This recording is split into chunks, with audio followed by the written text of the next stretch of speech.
ओम शांति। ओम शांति बाबा। आज हम अध्ययन करने जा रहे हैं परम पिता परमात्मा के अनमोल मधुर महावाक्यों को। और ये मुरली अमूल्य है, अनमोल है। ये हम तब अनुभव करते हैं जब बाबा के परम पिता परमात्मा के चैतन्य उपस्थिति में इसका अध्ययन करते हैं। और तब जब बाबा की मुरली की एक एक बात हमारी बुद्धि में ऐसे गूंजती है जैसे बाबा मेरे साथ खड़े हैं और मुझसे कान में कह रहे हैं। जब भी कोई परिस्थिति हो, कोई भी बात हो, हमारी बुद्धि में बाबा की ये बातें गूंजने लगती हैं। तो इतना श्रेष्ठ जब अनुभव होता है तो हमारे विकर्म विनाश होते हैं, क्योंकि हमारी प्रतिक्रियाएं बाबा की सारे गुणों से की स्मृति के साथ होता है और शक्तियों की जागृति के साथ होता है। तो विकर्म वहीं के वहीं भस्म होते हैं, विनाश होते हैं। तो ऐसा श्रेष्ठ अनुभव पाते हुए हम अपनी अवस्था में लगातार ऊपर उठ सकते हैं, ऊपर आते चले जाते हैं। और इसके लिए करना क्या होता है? बस छोटा सा एक काम है कि हमें अपने दिनचर्या में एक समय, एक स्थान निर्धारित करना है। उस स्थान पर उस समय बड़े फुर्सत से, बड़े इत्मीनान से बैठना है और ये काम प्रतिदिन करना है। कोई भी दिन न छूटे, हर दिन फुर्सत से बैठना है। एक विशेष स्थान अगर रखें, जैसे भक्ति मार्ग में हम पूजा के लिए, और समय भी इस ब्रह्मा कुमार का थोड़ा सा स्पष्टीकरण है कि समय का मतलब ये नहीं कि 7 बजे। इस ब्रह्मा कुमार का ऐसा मंथन है कि 7 बजे 8 बजे ये टाइम नहीं, बल्कि हमारे दिनचर्या में जैसे हम भक्ति में स्नान के बाद सबसे पहले पूजा करने के लिए पूजा का कमरे में जाते थे, जिनका घर में जैसा सुविधा हो उस स्थान पर चले जाना है और स्नान के बाद जाना। अगर स्नान में आज 7:30 बज गए तो इसका मतलब ये नहीं कि समय चेंज हो गया, नहीं, स्नान के तुरंत बाद का समय इस ब्रह्मा कुमार को मंथन में लगता है सबसे उचित है। तो वैसे ही स्थान भी पूजा के लिए जो अगर स्थान बनाकर रखे हो तो उसी स्थान पर बैठना है। थोड़ा पवित्र हो, साफ सुथरा हो, तो उस स्थान पर बैठकर अब अपने हाथों में मुरली लेनी है और एक एक शब्द का बड़ी गहराई से अध्ययन करना है। और जब हम इसकी गहराइयों में धीरे धीरे उतरते जाएंगे ना, तो हम बाबा के चैतन्य उपस्थिति का अनुभव पाएंगे। और ये इस ब्रह्मा कुमार का ये अनुभव रहा है और आभास रहा है। इसीलिए हम मुरली का अध्ययन बड़े फुर्सत से, इत्मीनान से बैठकर स्वयं से कम एक बार ज़रूर करना है। फिर हम YouTube पर सुनते रहे, सेंटर पर जाएं, वो सब अच्छी बातें हैं। लेकिन जब हम फुर्सत से, इत्मीनान से अकेले बैठकर खुद से जब अध्ययन करते हैं ना, तो बाबा और मैं आमने सामने बैठ बातें कर रहे हैं, ऐसा अनुभव करते हैं। तो इसके लिए और एक छोटा विधि जो हमें आत्माभिमानी स्थिति में आने के लिए करनी चाहिए, वो ये कि जब हम फुर्सत में आकर बैठ गए, मुरली हाथों में लेकर शुरू करने जा रहे हैं, तो पहले अपने इस देहभान से अलग होने का भी अभ्यास करें और अपने सूक्ष्म शरीर के साथ, यानी अपने उसी मन के को लेकर जो इस रावण की दुनिया में बहुत भटक रहा है, उसको लेकर के। क्यों भटक रहा है? क्योंकि वो इसका स्थान है ही नहीं, ये रावण की दुनिया है। तो रावण की दुनिया हमारे मन के लिए है ही नहीं, इसीलिए वो अपनी दुनिया ढूंढने के लिए इतना भटक रहा है। बिल्कुल वैसे ही जैसे एक मछली पानी के बाहर आ जाए तो बहुत छटपटाती है, इसीलिए हमारा मन इतना भटकता है। तो इसे इसके सही गंतव्य तक लेकर चलते हैं। इस शुरुआत, चूँकि ये रास्ता भूल चुका है, तो इसे हम लेकर चलते हैं अपने साथ मधुबन की धरा पर, और उसमें भी खास पांडव भवन के उसी हिस्ट्री हॉल में जहाँ मेरे बाबा ने साकार तन का, यानी इस ब्रह्मा बाबा के तन का आधार लेकर ये मुरली चलाई थी। यूँ तो बाबा ने चलाई थी पहले, तभी आज हमें लिखित रूप में मिल रही है। लेकिन आज भी जब मैं आत्मा अपने आत्म अभिमानी स्थिति में स्थित होकर और स्थित होने के लिए, ये बहुत सरल अभ्यास है, इससे हम आत्माभिमानी स्थिति में स्थित होते हैं और तब बाबा की चैतन्य उपस्थिति का अनुभव पाते हैं। और उसकी अनुभूति का सबसे पहला पायदान ये होता है कि जैसे ही मैं आत्मा खुद को उस स्थान पर अनुभव करता हूँ, परमात्मा के सानिध्य में पहुँचता हूँ, तो मुझ आत्मा के सारे आत्मिक गुण, पवित्रता, शांति, प्रेम और सुख की भरपूरता का एहसास होता है। बाबा सम्मुख बैठे हैं, दृष्टि से मुझ आत्मा में ज्ञान, प्रकाश और शक्तियों का प्रवाह कर रहे हैं, ऐसा भी अनुभव पाते हैं, जिससे चारों ओर आनंद का एक आवरण बन जाता है। और उस आवरण में मैं और मेरे बाबा बड़े फुर्सत से बैठ बातें करते हैं। तभी तो मेरे बाबा अपने दिल की बातें इसी मुरली में निहित करके मुझसे कहते हैं, मीठे बच्चे, तुम्हें अभी बहुत बहुत साधारण रहना है। फैशनेबल ऊंचे कपड़े पहनने से भी देह अभिमान आता है। कपड़ों में भी एकदम साधारण, हर तरह से लौकिक रीति की हर चीज में हमें बिल्कुल साधारण अवस्था में रहना है। आत्मिक अवस्था में असाधारण कार्य करना है, असाधारण स्थिति रखनी है। लेकिन कपड़े और वो सब में भी ना कई बार उलझने लगता है बुद्धि, और हम उसके भान में आने लगते हैं। इसलिए बाबा कहते हैं नहीं करना है। आगे प्रश्न रूप में बाबा कहते हैं, तकदीर में ऊंच पद पाना नहीं है तो किस बात में बच्चे सुस्ती करते हैं?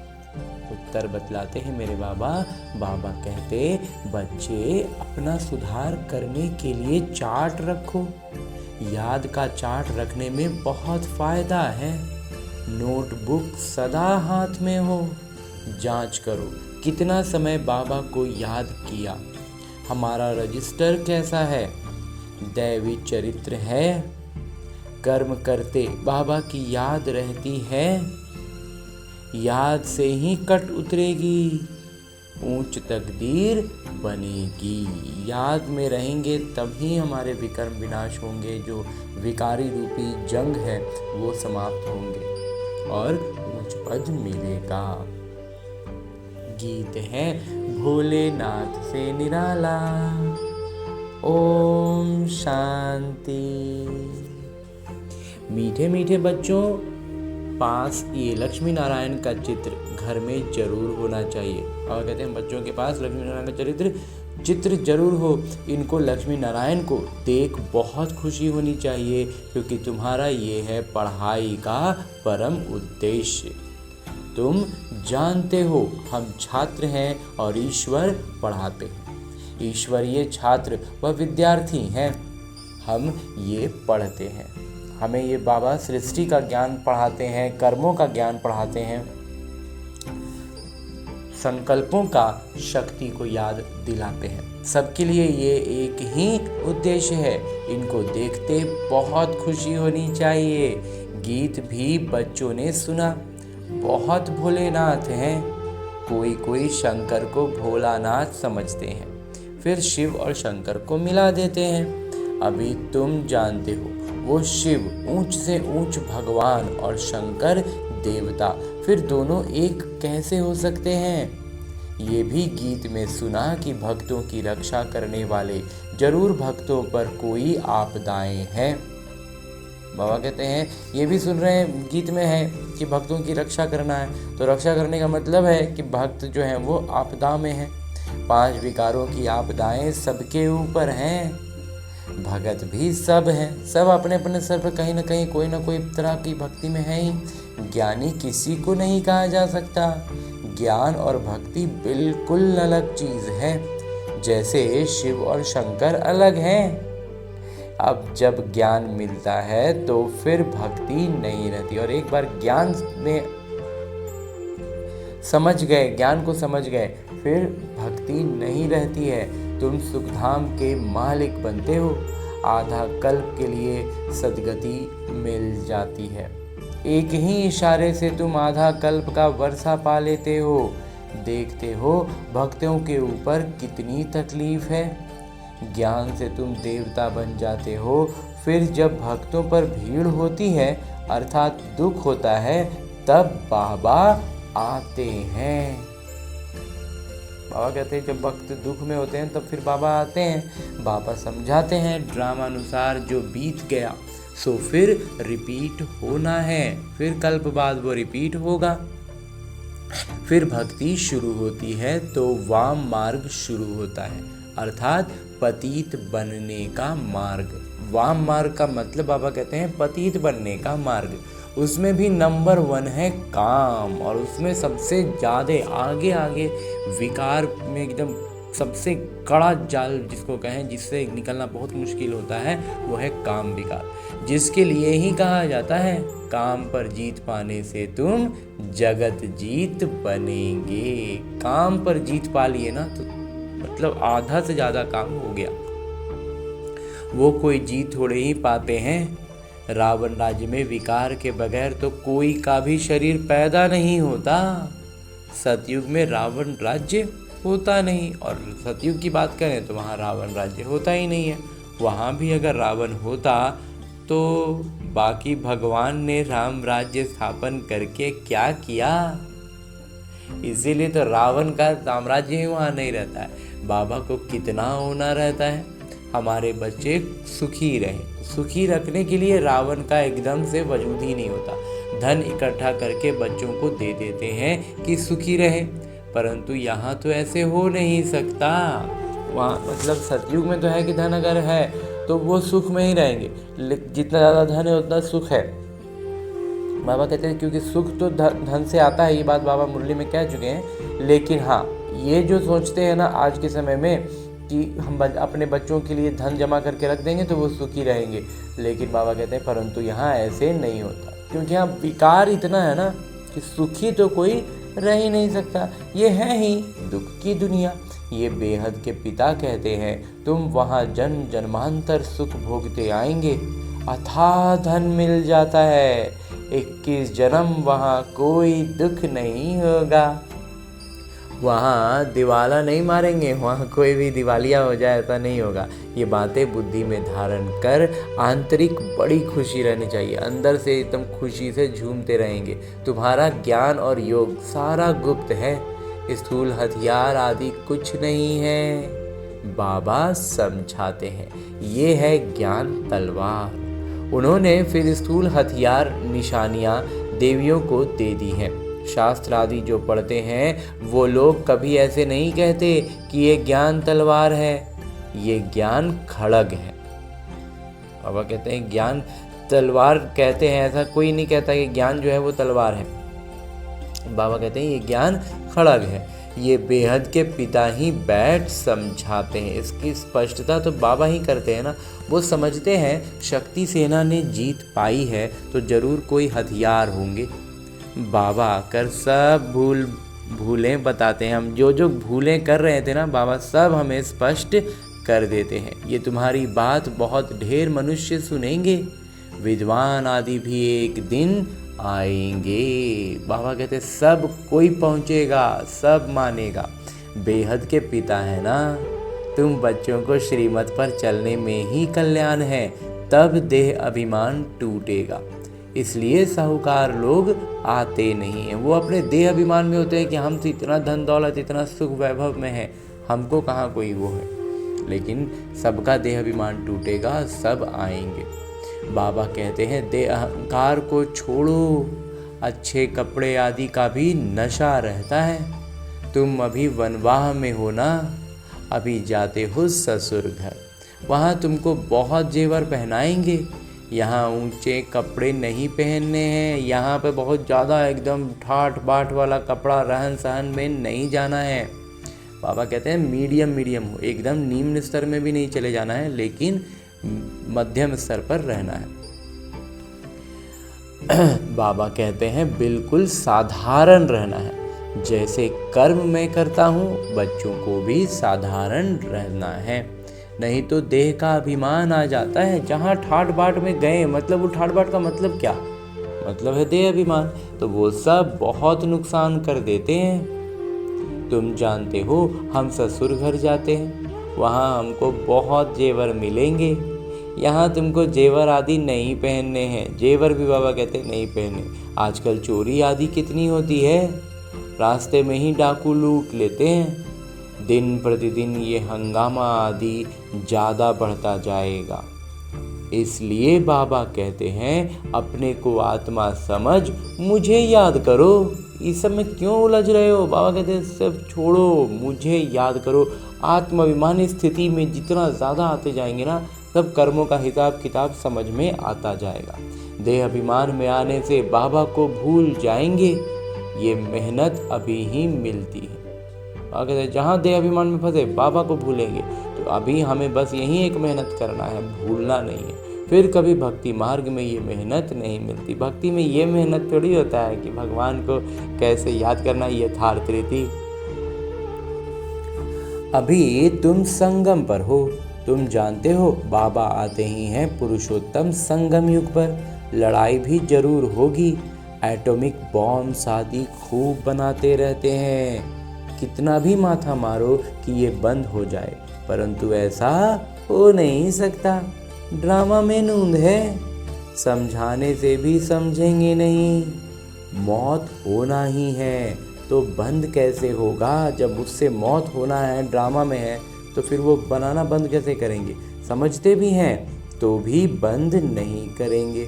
ड्रामा में नूंद है।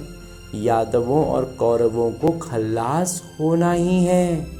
यादव हैं यूरोप वासी। बाबा कहते हैं इनको खत्म होना ही है। उन्हों का है साइंस घमंड, जिससे विनाश होता है। उनको विज्ञान साइंस का ही इतना घमंड है ना, और उसी से बाबा कहते हैं उनका विनाश होता है। फिर जीत होती है साइलेंस घमंड की। हमारा जो शांति की जो हमारी शक्ति है ना, उसकी जीत होती है। तुमको शांति के घमंड में, शांति के एकदम उस भान में रहना है, शांत स्वरूप रहना है। सिखाया जाता है बाबा को याद करो। डेड साइलेंस, एकदम जैसे मृत्यु हो गई ना, वैसी शांति, कैसा सन्नाटा हो जाता है, वैसा सन्नाटा, वैसी शांति में रहना है। हम आत्मा शरीर से न्यारी हैं। शरीर छोड़ने के लिए जैसे हम पुरुषार्थ करते हैं, ऐसे कभी कोई शरीर छोड़ने के लिए पुरुषार्थ करते हैं क्या? अब कहते हैं अभी हम क्या कर रहे हैं? शरीर छोड़ने के लिए पुरुषार्थ कर रहे हैं। अपनी अवस्था जितनी श्रेष्ठ बनाते जाएंगे ना, ये शरीर हमारा छूट जाएगा। तो ये एक तरह से शरीर छोड़ने के लिए ही पुरुषार्थ कर रहे हैं। तो और कभी ऐसा कोई प्रयास करता है? बिल्कुल नहीं बाबा। सारी दुनिया ढूंढ कर आओ, कोई है जो बोले कि हे आत्मा, अब तुमको शरीर छोड़ जाना है, पवित्र बनो, नहीं तो फिर सजा खानी पड़ेगी। बाबा कहते हैं पवित्र बनो, नहीं तो सजा खानी पड़ेगी। सजा कौन खाते हैं? आत्मा।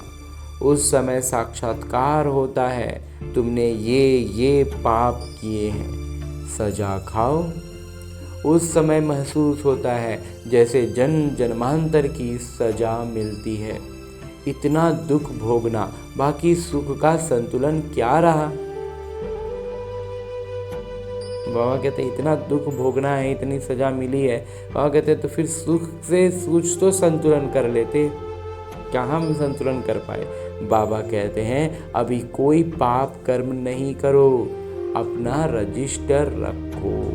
हर एक स्कूल में चाल चलन का रजिस्टर रखते हैं ना। एजुकेशन मिनिस्टर भी कहेंगे भारत का कैरेक्टर ठीक नहीं है। बोलो हम इन लक्ष्मी नारायण जैसे कैरेक्टर्स यानी चरित्र बनाते हैं। ये लक्ष्मी नारायण का चित्र तो सदा साथ में होना चाहिए। ये है एम ऑब्जेक्ट, हम ऐसे बनते हैं। इस आदि सनातन देवी देवता धर्म की हम स्थापना कर रहे हैं श्रीमत पर। हम जो कुछ भी कर रहे हैं एकदम पूरी तरह से श्रीमत पर। यहाँ चाल चलन को सुधारा जाता है। तुम्हारी यहाँ कचहरी भी होती है, सब सेंटर्स पर बच्चों को कचहरी करनी चाहिए।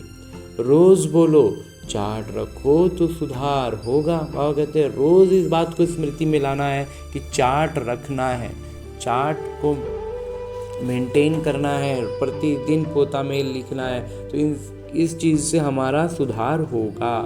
किसी की तकदीर में नहीं है तो फिर सुस्ती कर लेते हैं। चार्ट रखना बड़ा अच्छा है। बाबा कहते हैं, बार बार आज बाबा कह रहे हैं कि चार्ट रखना बहुत ज़रूरी है, बहुत अच्छा है।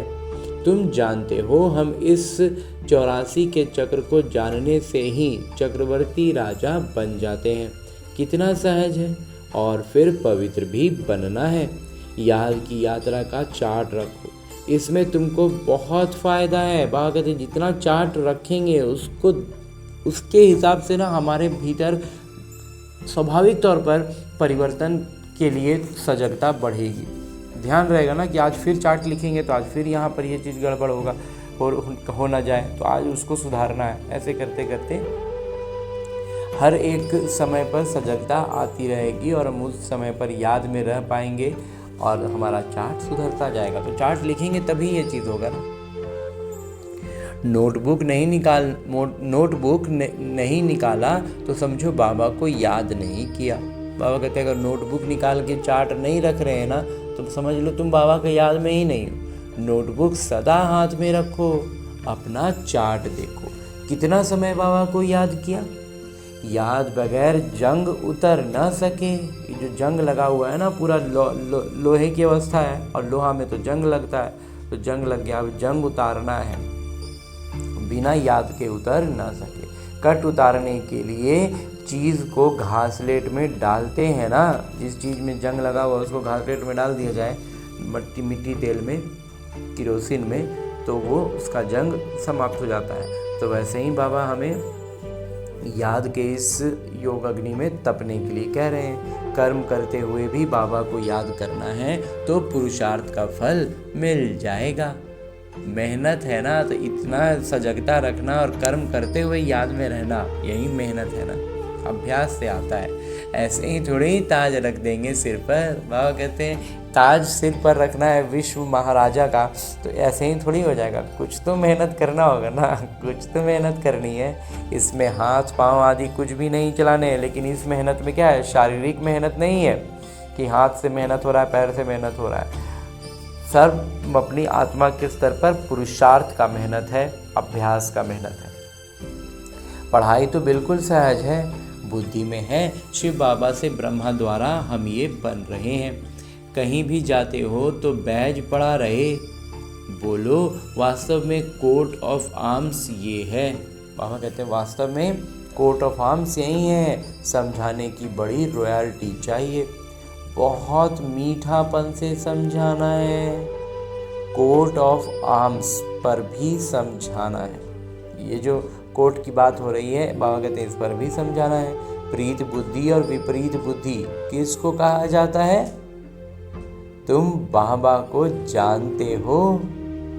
प्रीत बुद्धि का मतलब क्या, विपरीत बुद्धि का मतलब क्या? अपने पिता को जानते हो, ये सब सवाल है। लौकिक पिता को तो गॉड नहीं कहेंगे, जो जिन्होंने हमें जन्म दिया, जिनको हम पिता कहते हैं, वो तो भगवान नहीं है, वो बेहद के पिता ही पतित पावन सुख के सागर हैं। तो वास्तव में पतित पावन सुख के सागर तो बेहद के पिता होंगे ना, उनसे ही सुख घनेरे मिलते हैं। अज्ञान काल में समझते हैं माँ बाप सुख देते हैं, ससुर घर भेज देते हैं। बाबा कहते हैं कि लौकिक में तो यही समझ आता है कि माता पिता के द्वारा ही सब कुछ होते रहता है, और फिर ससुर घर भेज देते हैं।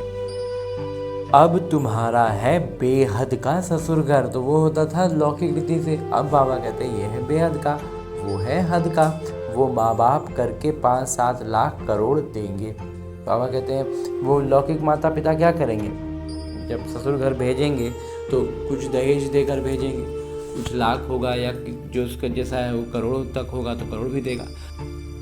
तुम्हारा तो बाबा ने नाम रखा है पद्मा पदम पति, बनने वाले बच्चों। हम बच्चों को बाबा ने कितना ऊंचा नाम दिया है, पद्मा पदम पति। वहाँ तो पैसे की बात ही नहीं, सब कुछ मिल जाता है।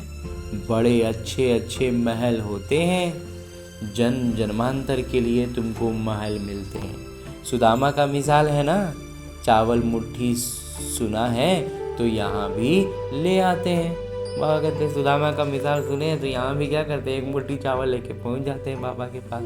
अब चावल रूखा थोड़ी ही खाएंगे तो उनको साथ कुछ मसाले आदि भी ले आते हैं। कितना प्रेम से ले आते हैं। बाबा तो हमको जन्म जन्मांतर के लिए देंगे, इसलिए कहा जाता है दाता। भक्ति मार्ग में तुम ईश्वर अर्थ देते हो तो अल्पकाल के लिए दूसरे जन्म में मिल जाता है। अगर अल्पकाल के लिए क्या होता है, दूसरे जन्म में मिल जाता है। कोई गरीबों को देते हैं, कॉलेज बनाते हैं तो दूसरे जन्म में पढ़ाई का दान मिल जाता है। धर्मशाला बनाते हैं तो मकान मिलता है, क्योंकि धर्मशाला में बहुत आकर सुख पाते हैं। तो ये तो जन्म जन्मांतर की बात है। तुम जानते हो शिव बाबा को जो देते हैं वो सब हमारे ही काम में लगाते हैं। शिव बाबा तो अपने पास रखते नहीं हैं। इनको भी कहा सब कुछ दे दो तो विश्व का मालिक बन जाएंगे। ब्रह्मा बाबा को भी शिव बाबा ने कहा कि अपना सब कुछ दे दो तो तुम विश्व का मालिक बन जाएंगे। तो उन्होंने तुरंत दे दिया। विनाश का साक्षात्कार भी कराया, राजाई का साक्षात्कार भी कराया। बस नशा चढ़ गया। बाबा हमको विश्व का मालिक बनाते हैं। गीता में भी है, अर्जुन को साक्षात्कार कराया, मुझे याद करो तो तुम ये बनेंगे। विनाश और स्थापना का साक्षात्कार कराया। तो उनको भी शुरू में खुशी का पारा चढ़ गया। शुरू में ही ना ब्रह्मा को जो खुशी का पारा चढ़ ही गया। ड्रामा में ये किरदार था और उनका ऐसा किरदार भी था। भागीरथ को भी कोई जानते थोड़े ही हैं। तो तुम बच्चों को ये परम उद्देश्य बुद्धि में रहनी चाहिए। हम ये बनते हैं, जितना पुरुषार्थ करेंगे उतना ऊंच पद पाएंगे। गाया जाता है फॉलो फादर। बाबा कहते हैं सबसे मूल बात क्या है, पिता का अनुसरण। तो इस समय की बात है और वो वास्तव में ये फॉलो फादर अभी के लिए ही है। बेहद के पिता कहते हैं मैं जो राय देता हूँ उस पर फॉलो करो, उसको मानो। इसने क्या किया सो भी बताते हैं। और फिर ब्रह्मा बाबा ने भी ऐसा किया है। शिव बाबा तो हमें भी बतलाते हैं और बोलते हैं कि देखो ब्रह्मा बाबा को भी मैंने बताया और उन्होंने किया, और देखिए वो कितने ऊंच पद पर पहुँचे हैं। तो वैसे ही हमें भी करना है। उनको सौदागर, रत्नागर, जादूगर कहते हैं ना। बाबा ने अचानक ही सब कुछ छोड़ दिया। ब्रह्मा बाबा ने क्या हुआ, अचानक ही सब कुछ छोड़ दिया। पहले उन रत्नों के जौहरी थे, अब अविनाशी ज्ञान रत्नों के जौहरी बने। तो अविनाशी ज्ञान रत्नों का जौहर उनमें भर गया। हेल को हेवन बनाना कितना बड़ा जादू है। पूरी तरह से जो आज नर्क है उसी को बाबा कहते हैं मैं स्वर्ग बनाता हूँ। तो बहुत बड़ा जादू है ना। फिर सौदागर भी हैं, बच्चों को कितना अच्छा सौदा देते हैं। सौदा बच्चों के हित में कितना करते हैं, लेते हैं फूटी कौड़ी विकार, हमारी सारी खामियां, और देते हैं बादशाही। तो ये बच्चों के हित के लिए ही सौदा होता है ना। कखपन चावल मुट्ठी लेकर महल दे देते हैं। कितनी अच्छी कमाई कराने वाले हैं। जवाहरात के व्यापार में भी ऐसा होता है। कोई अमेरिकन ग्राहक आता है तो उनसे 100 की चीज़ का 500, 1000 भी ले लेंगे। उनसे तो बहुत पैसे लेते हैं। तुम्हारे पास तो सबसे पुरानी चीज़ है प्राचीन योग। बाबा कहते हैं हमारे पास तो सबसे मूल चीज़ है ना, राजयोग। तो तुमको अब भोलेनाथ पिता मिले हैं। कितने भोले हैं।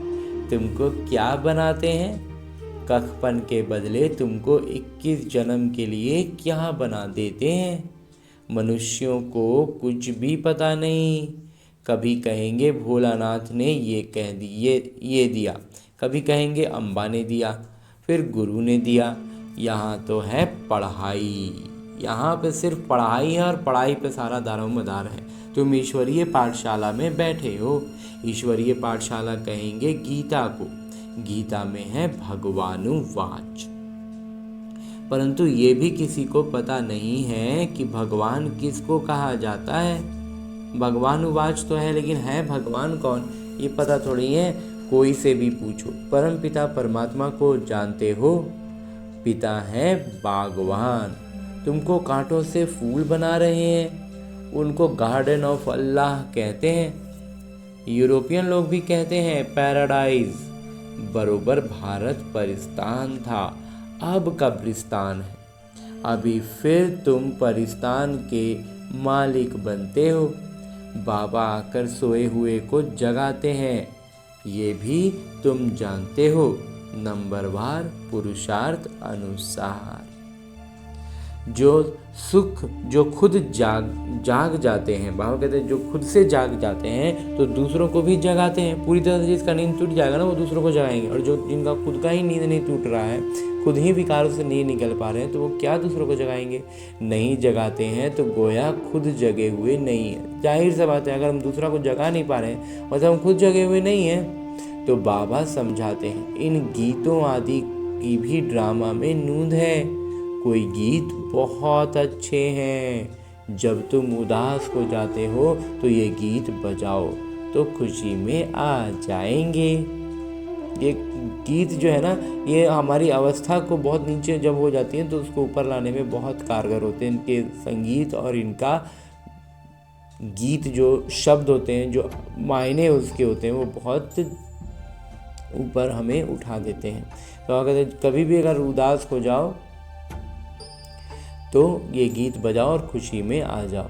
रात के राही थक मत जाना, ये भी अच्छा है। तो उस समय के बाबा गीत कह रहे हैं, और अभी तो बाबा खुद कहते थे कि आगे तो और अच्छे अच्छे समर्पित गीत होंगे। अभी हमारे सामने तो बहुत सारे समर्पित गीत हैं, हम उनका फ़ायदा हमें लेना चाहिए। अब रात पूरी होती है। मनुष्य समझते हैं जितना भक्ति करेंगे उतना भगवान जल्दी मिलेंगे। हनुमान आदि का साक्षात्कार हुआ तो समझते हैं भगवान मिला। बाबा कहते हैं ये साक्षात्कार आदि की सब ड्रामा में नूंद है। जो भावना रखते हैं उसको साक्षात्कार हो जाता है, बाकी ऐसा कोई होता नहीं है। और कहते हैं ये हनुमान और गणेश के जैसा वास्तव में कोई होते नहीं है, ये हमारी भावना का ही फल के रूप में उनका साक्षात्कार हो जाता है। बाबा ने कहा है ये बैज तो सबको सदैव पड़ा रहे। बाबा कहते हैं सब बच्चे ये बैज हमेशा लगा कर रखें, किस्म किस्म के बनते रहते हैं। ये बहुत अच्छा है समझाने के लिए। तुम रूहानी मिलिट्री हो ना, तो मिलिट्री को हमेशा निशानी रहती है। तो वैसे ही तुम बच्चों को भी ये होने से नशा रहेगा। हम ये बन रहे हैं, हम छात्र हैं। बाबा हमको मनुष्य से देवता बना रहे हैं।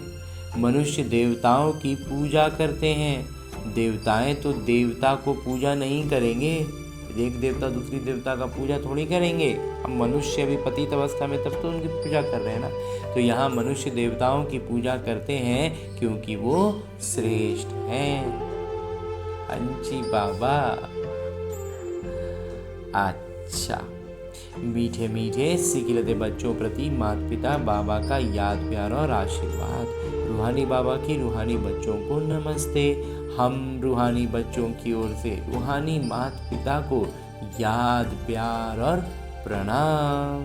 धन्यवाद बाबा, धन्यवाद। मुरली के लिए भी धन्यवाद, और इस अनूठे अलौकिक ब्राह्मण जीवन के लिए भी बहुत बहुत बहुत धन्यवाद बाबा, बहुत धन्यवाद। आगे आज की मुरली से लिए गए वो प्रमुख बिंदु हैं जिन्हें हमें अपने ब्राह्मण जीवन में धारण करने हैं। और ब्राह्मण सो फरिश्ता, फरिश्ता सो देवता बनना है। उसके लिए जो सबसे पहली बिंदु है वो है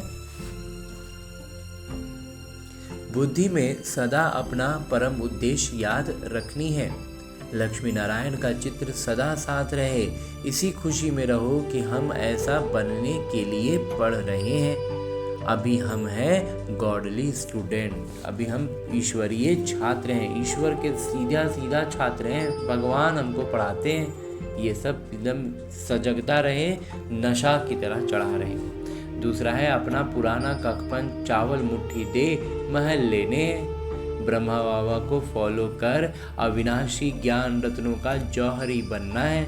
जैसे ब्रह्मा बाबा ने किया वैसे ही बाबा कहते हैं हमें उनके पद चिन्हों पर चलना है और अपना कखपन पुरानी चीज़ें हमें दे करके बाबा से सतयुग का महल ले लेना है। अविनाशी ज्ञान रत्नों का जौहरी बनना है। और फिर क्या करना है, ज्ञान रत्नों का जौहरी हमें बनना है। आगे मेरे बाबा वरदान दे रहे हैं। वरदान देते हुए मेरे बाबा कहते हैं, निश्चय के आधार पर विजयी रत्न बन, सर्व के प्रति सहारे दाता भव। सबके लिए हम सहारा बने, दाता बने। किस आधार पर, निश्चय के आधार पर, विजयी रत्न बन करके। हाँ जी बाबा, विस्तार से बाबा कहते हैं कि निश्चय बुद्धि बच्चे विजयी होने के कारण सदा खुशी में नाचते हैं। वे अपने विजय का वर्णन नहीं करते, लेकिन विजयी होने के कारण वे दूसरों की भी हिम्मत बढ़ाते हैं। किसी को नीचा दिखाने की कोशिश नहीं करते, लेकिन बाबा समान सहारे यानी दाता बनते हैं, अर्थात नीचे से ऊंचा उठाते हैं। व्यर्थ से सदा दूर रहते हैं। व्यर्थ से किनारा होना ही विजयी बनना है। ऐसे विजयी बच्चे सर्व के लिए सहारे दाता बन जाते हैं, सबके लिए सहारा बन जाते हैं, दाता बन जाते हैं, निश्चय के आधार पर जब हम रहते हैं। और आगे स्लोगन है, मुरली का उपदेश है, निस्वार्थ और निर्विकल्प स्थिति से सेवा करने वाले ही सफलता मूर्त भव। बाबा कहते हैं सफलता मूर्त बनने के लिए क्या क्या करना है, निस्वार्थ रहना है और निर्विकल्प स्थिति में रहना है। हाँ जी बाबा, और अभी तक हमने परमपिता परमात्मा के इस साकार मुरली को उनके चैतन्य उपस्थिति में अध्ययन करने का प्रयास किया। और अब मेरे बाबा इसी अव्यक्त स्थिति में स्थित रहते हुए एक इशारा देते हैं कि स्वयं और सर्व के प्रति मनसा द्वारा योग की शक्तियों का प्रयोग करो। योग की शक्तियों का प्रयोग स्वयं के लिए भी करना है और सर्व के प्रति भी करना है मनसा द्वारा। तो इसको और अधिक विस्तार से समझाते हुए बाबा हमें हर दिन अलग अलग इशारे दे रहे हैं। और आज के लिए इस संदर्भ में बाबा ने जो इशारा दिया है वो है, योग का प्रयोग करने के लिए दृष्टि वृत्ति में भी पवित्रता को अंडरलाइन करो। मूल फाउंडेशन, अपने संकल्प को शुद्ध ज्ञान स्वरूप शक्ति स्वरूप बनाओ। बाबा इतना स्पष्ट कहते हैं कि योग का प्रयोग करने के लिए दृष्टि और वृत्ति में तो पवित्रता को एकदम विशेष रूप से ध्यान देना, अंडरलाइन करना। फिर उसका मूल आधार बाबा बतलाते हैं, मूल फाउंडेशन है अपने संकल्प को शुद्ध करना है, अपने संकल्प को ज्ञान स्वरूप बनाना है, संकल्पों में ज्ञान भरपूर हो और शक्ति स्वरूप बनाना है। अपने संकल्प को शक्ति से भरपूर करना है। आगे बाबा कहते हैं कि शक्ति स्वरूप बनाओ। तो कोई कितना भी भटकता हुआ, परेशान, दुख की लहर में आए, खुशी में रहना असंभव समझता हो, लेकिन आपके सामने आते ही आपकी मूर्त, आपकी वृत्ति, आपकी दृष्टि आत्मा को परिवर्तन कर दे। यही है योग का प्रयोग। बाबा कहते हैं कि हमें योग का प्रयोग करने के लिए क्या करना है, दृष्टि और वृत्ति में पवित्रता को धारण करना है, एकदम विशेष रूप से उसमें सजगता रखनी है। उसके लिए मूल आधार क्या रखना है, अपना संकल्प को शुद्ध रखना है, अपने संकल्पों को ज्ञान से भरपूर रखना है और संकल्पों को शक्ति का भरपूर रखना है और उसका स्वरूप हमसे झलकने लगे, ऐसी अवस्था में आना है। अब उसके बाद बाबा कहते हैं कि कोई कितना भी भटकता हुआ आत्मा हो, परेशान हो, दुख की लहर में आए, लेकिन खुशी में रहना को असंभव समझता हो, लेकिन आपके सामने आते ही आपकी मूर्त, हमारी इस चैतन्य मूर्त को, आपकी वृत्ति को और आपकी दृष्टि आत्मा को परिवर्तन कर दे। ये सारी चीजें हमारी दृष्टि, वृत्ति और स्थिति सब कुछ क्या करेगी, सामने वाली आत्मा को परिवर्तन कर देगी। और जब ऐसा होगा तो यही है योग का प्रयोग। वास्तव में योग का प्रयोग वही हुआ ना।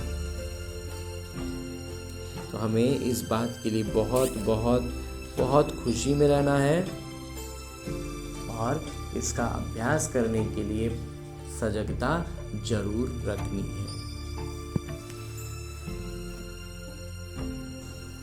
और अब हमने परमपिता परमात्मा का इतना श्रेष्ठ ज्ञान मुरली को उनकी चैतन्य उपस्थिति में अध्ययन किया, उनसे वरदान प्राप्त किया। इशारे अव्यक्त रूप में स्थित होकर बाबा ने जो इशारा दिया उसे भी जान लिया। अब हमें करना क्या है? हमें अपने इस लक्ष्य को याद रखना है कि हमें लक्ष्मी नारायण बनना है, विश्व महाराजा बनना है। तो करना क्या है? इन सारी ज्ञान की बातों को वास्तविक जीवन में अपनाना है। और ये वास्तविक जीवन भी कहना एक तरह से गलत होगा, क्योंकि ये जो मेरा लौकिक जीवन है ये बस और बस मेरे अभ्यास के लिए है। उसका एक अभ्यास पुस्तिका है जिसमें आने वाली हर परिस्थिति मेरे लिए एक प्रश्न है, और उस प्रश्न का मैं कितना आत्माभिमानी स्थिति में रहकर उत्तर देता हूँ, उस पर अपनी प्रतिक्रिया देता हूँ, वही निर्धारित कर रहा है कि मैं अपने लक्ष्य के कितने करीब पहुँच रहा हूँ। तो इसके लिए अभी फ़िलहाल हमें लौटना है अपने इस स्थूल शरीर में, अपने इस किरदार, जहाँ मुझे न केवल अपने सारे आत्मिक गुणों की स्मृति रखनी है बल्कि अष्ट शक्तियों की जागृति रखनी है। और उन अष्ट शक्तियों को इस ब्रह्मा कुमार ने अपने मंथन से इस क्रम में सजाया है कि सबसे पहले हमारे भीतर ज्ञान के बाद जो शक्ति जागृत होती है वो होती है सहन शक्ति। जब हम ज्ञान की महीन बातों को नहीं समझ पाते हैं, कुछ स्पष्ट नहीं हो पाता है, या जहाँ पर भी जिस भी परिस्थिति में हम स्पष्टता में थोड़ा भी उलझते हैं तो लेकिन निश्चय पूरा होता है, तो हम सहन शक्ति की जागृति के साथ हर परिस्थिति को पार कर पाते हैं। उसके बाद जो जागृत होती है वो होती है परखने की शक्ति, और उसी के साथ साथ निर्णय करने की शक्ति। अब निर्णय क्या करना है? निर्णय करने के लिए हमारे पास 5 शक्तियाँ हैं कि हमें इन 5 में से कौन सी शक्ति का इस्तेमाल करना है। तो इसमें सबसे पहला इस ब्रह्मा कुमार को लगता है कि है समेटने की शक्ति। समेटने की शक्ति का अर्थ है, इस ब्रह्मा कुमार का मंथन रहा है कि सबसे पहले जो आती है वो है समेटने की शक्ति। समेटना क्या है? अपने उन पुराने संस्कारों को जो रावण के प्रभाव में बने हैं। दूसरा है समाने की शक्ति। वही सारी संस्कार जो अन्य आत्माओं में, संबंध संपर्क की आत्माओं में रावण के प्रभाव में पनपे हैं, विकसित हुए हैं और वो उनसे घिरे हुए हैं, तो उनको उस नज़र से हम देख पाएँ, इसके लिए हमें शक्ति जो चाहिए वो है समाने की शक्ति। तो उनके रावण के प्रभाव में बने संस्कारों को समाने की शक्ति। उसके बाद जो आती है वो है संकीर्णता की शक्ति। संकीर्णता की शक्ति का अभिप्राय इस ब्रह्मा कुमार के मंथन के अनुसार है कि जहाँ पर हमारा हस्तक्षेप का या फिर हमारे इन्वॉल्व होने का, हमारे उससे जुड़ने का कोई अर्थ नहीं है, हमारे लिए वो व्यर्थ है, तो वैसे में अपने आप को उसमें जोड़कर हम खामोखा में कहीं उलझ ना रहे हो, इसके लिए भी, इसका स्पष्टीकरण के लिए भी हमें शक्ति चाहिए कि जहाँ ज़रूरत, मतलब संकीर्णता के साथ, मतलब जिसको कहते हैं कि आराम से हम निकल सकते हैं और हम झूठ मूठ में फंस रहे हैं, वो काम ना करके, तो इसके लिए भी शक्ति चाहिए। तो वही है संकीर्णता की शक्ति। उसके बाद जो है वो है सामना करने की शक्ति। तो ये भी हमें परखना होगा ना कि हम यहाँ से एकदम, मतलब बिना किसी जुड़ाव के एकदम सीधे निकल सकते हैं या फिर हम निकल नहीं सकते, तो हमें उसका सामना करना ही है। तो हम उस परिस्थिति का, उन बातों का अच्छे से सामना कर पाएँ, उसके लिए भी हमें जो शक्ति चाहिए वही है सामना करने की शक्ति। और उसके बाद जो एक शक्ति है उसका नाम है सहयोग की शक्ति।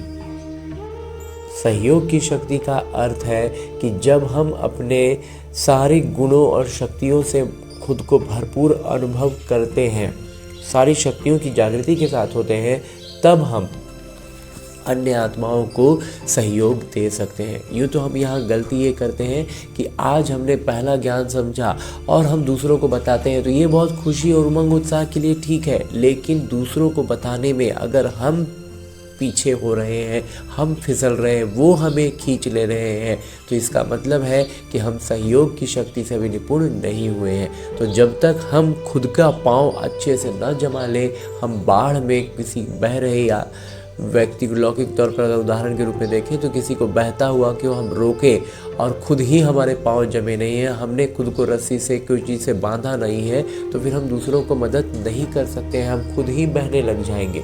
तो इसलिए हमें इस बात का स्मृति रखनी है, इस शक्ति को भी समझना है। तो इस तरह की अष्ट शक्तियों की जागृति के साथ सारे सातों आत्मिक गुणों को स्मृति में रखते हुए सारी प्रतिक्रियाएं हमारे इसी अनुसार हो, ऐसा अभ्यास करने के लिए लौटते हैं अपने इस किरदार में, अपने स्थूल शरीर में। अच्छा, ओम शांति।